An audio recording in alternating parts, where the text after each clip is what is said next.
Hey everyone, welcome. I'm Naomi and today I have a how-to lesson for you.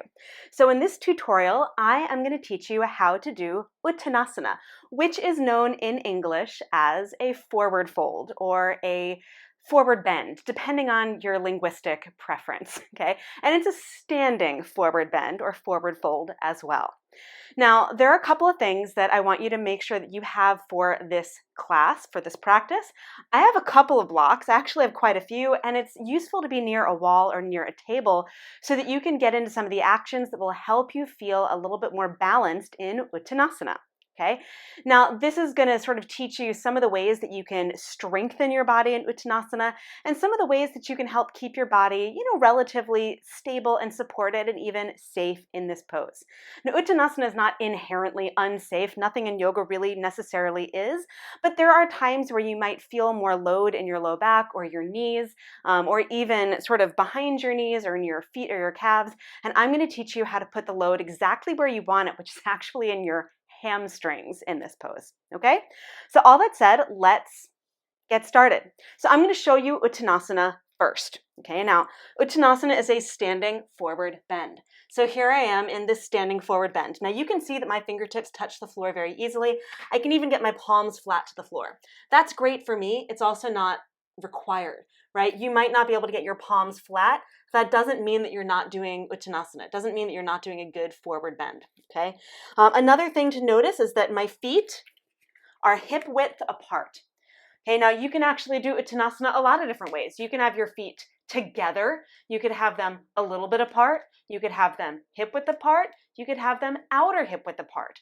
All of that is still Uttanasana, okay? There's a slight difference in the way that you are going to experience it in your body, okay? So when your feet are together, when they're touching, you're going to feel a lot more, right, power to the center line of your body, a lot more action through the center line of your legs, right? It's also going to be a little bit less steady because your foundation is more narrow. Okay, so if your hips are a little bit less mobile, okay, or if you have sort of more tightness or tension in your hips and low back, I recommend having your feet about hip width apart because that's going to help keep just a little bit more movement in your hips. It's going to make it easier to do this forward bending piece than if your feet are together, right? That just asks a lot more of your body. Okay, so just, something to think about is that having your feet together is not better or worse or more advanced or less advanced or anything like that. That is a huge myth when it comes to this pose. It's really just a matter of how your body engages and how it works in this pose, okay? So generally speaking, I recommend hip width apart because it's a little bit more neutral and it gives you more movement.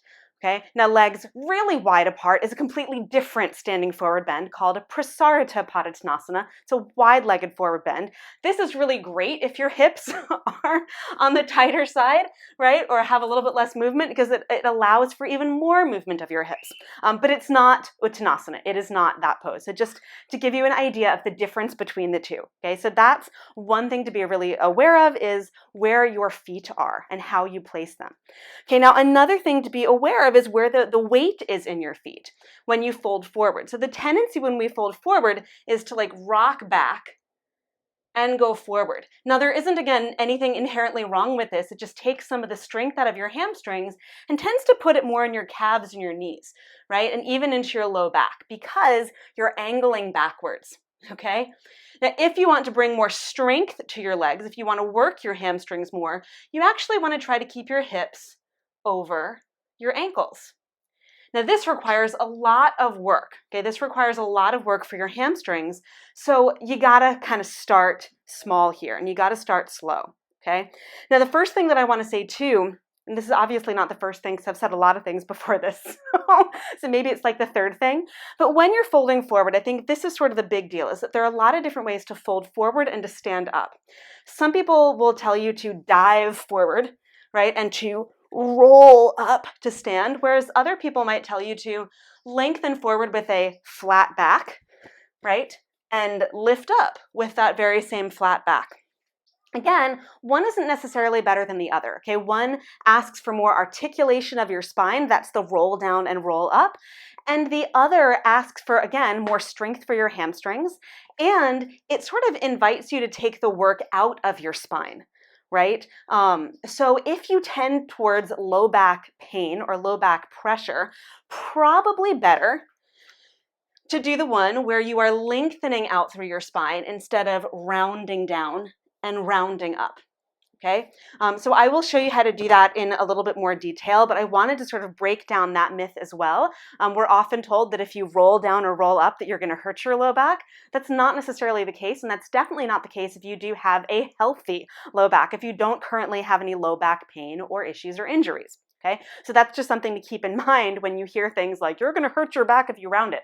That's not accurate. Okay, however, if you already have a pre-existing pain or pre-existing condition for your back, rounding down and rounding up is probably not the way to go for now. What you want to do is strengthen your hamstrings, strengthen your glutes, and work your core as you lower down and lift up so that you're using those body parts to help you instead of asking your spine to do all of the work if your spine is a little bit more on the fragile side. Okay, so that's another really important thing to know, another myth to bust. Okay. Sort of another thing that I want to talk about too with this pose is really the idea of bent knees versus straight, okay? Now, go ahead and see if you can touch the floor. It doesn't matter how you lower down. Can you touch the floor with your legs straight and your back long? Now, if you can't, this would be an opportunity for blocks, right? So if your knees want to bend and you want to work on straightening your legs, grab some blocks. Now, instead of just grabbing one, have one for each hand. Why do you want to do this? This is a little bit different than what you might see in a typical yoga class or, like what you might have heard before. The reason that you want one for each hand is that if I only have one block for my two hands, where's the weight going, right? Can you see, right? I'm rounding more through my shoulders because I'm reaching into this block and I'm reaching inward. If I have one block for each hand, I can place the blocks in front of my feet, and now my head can hang freely, right? Like it's not kind of squinched up as I'm reaching to the center. It allows my shoulders to relax a little bit in this pose so I can do the work with my legs, right? More than doing the work with my upper back and my upper body. So if you're going to use blocks, I recommend having one for each hand. Now, if you are really working on getting your legs straight and with these blocks, even on their highest, you can't get your legs straight, they're still kind of bent and you're still rounding through your middle back, then I would say grab more blocks. This is one option if you have lots of blocks. Stack them up a little higher and really work on lengthening your spine, and I will show you how to do this in just a moment, okay? So work on lengthening your spine here, because then that will allow you to straighten your legs, okay? But an easier way to do that, if you're using more than one block, the easier way to do that is actually at a wall. Now, I usually teach this as a prep for downward facing dog, but it really works for Uttanasana, for forward bends as well, okay?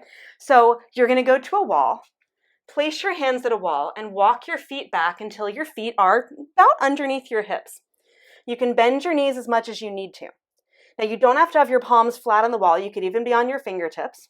Okay, but press through your feet, all four corners of your feet, or the ball of your big toe, ball of the baby toe, and your heel. Dig in and try to push your butt away from the wall without straightening your legs. So knees can stay bent. Try to push your butt away from the wall without straightening your legs. So what you should feel when you do that is a lot of lengthening through your low back. Even your belly might soften toward the floor. Okay, that is great. Now, you can start to work your legs straight, not by taking your knees back, because taking your knees back is going to bypass your hamstrings, right? It's going to take you past the work of your muscles, and it's going to take you into your joints. Okay, so instead of bypassing your hamstrings, which are the muscles you really want to work here, push your legs straight by moving your thigh bones back and up while also pushing down through your feet. And you try to keep your low back in that same lengthening place. If you start to feel your low back rounding and your middle back rounding, that's telling you that now your spine is doing the work instead of your legs, right, and your glutes.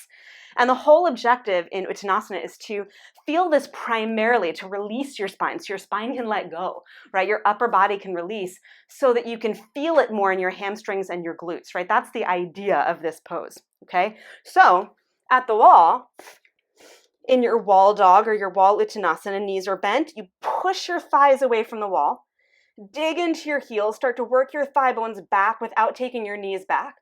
Thigh bones back, keep your spine long, And then you can start to walk your hands down, right? And see if you can maintain that in your spine. You start to walk down. Maybe you even start to fold in. Okay, you might discover that you only get so far. Maybe you only get to this highest height of the blocks. Maybe you can get to a little bit lower, so that middle height. Or maybe you're really close to the floor, but you can't quite get your hands on the ground. Okay, if you can get your hands on the ground, so for those of you that can easily get your hands down, your palms flat, the actions are the same, right? You're trying to work the actions of your hamstrings and your thighs. So one of the really cool ways to access that is to place your hands behind your calf muscles, right? Because this is already if you can get your fingertips to the floor easily, right? This is not if you are still at the wall and trying to get your legs straight. This is if your legs are straight and your fingertips are on the floor and you want to see if you can get a little bit deeper into Uttanasana, into this pose, more of a forward bend. So you place your hands behind your calf muscles, boom, right? Push forward. Now, pushing forward is going to feel like you're bending your knees, which you are, right? But as I push forward, and I'm going to push forward just with my right hand so that my left hand is out of the way, I'm going to push forward. And as I push forward, I'm going to resist with my thighs. So my thighs go back. You don't have to use your hand behind your leg like I am. I'm just indicating, okay? So you can push your thighs back even as you push forward. And see how that takes me even deeper into a forward bend? Isn't that cool? I can even bring my fingertips behind my legs and fold in more deeply. Okay? So that's another way. And again, as I come out of that, because that's a lot of work for my hamstrings, as I come out of that, legs are strong and I come up. I like to come up with that all in one piece with my spine more than the roll up because I can feel my hamstrings working more. So that's my preference. Okay? If your spine is healthy, you can absolutely do that roll up through your spine if you like. So I want to offer that as I'm demoing this because my default is always to use my hamstrings to lift up to create strength in my hamstrings and my glutes. Okay? So that's the way that you can get a little bit deeper into your forward bend is hands behind your calves, push forward, thigh bones back, right? I dig into the floor with my heels, round up a little bit through my middle back so there's space, press in more and fold in more deeply. Then maybe place my fingertips behind my heels, right? That's a pretty serious forward bend, okay? If you want to make it even more interesting, for those of you that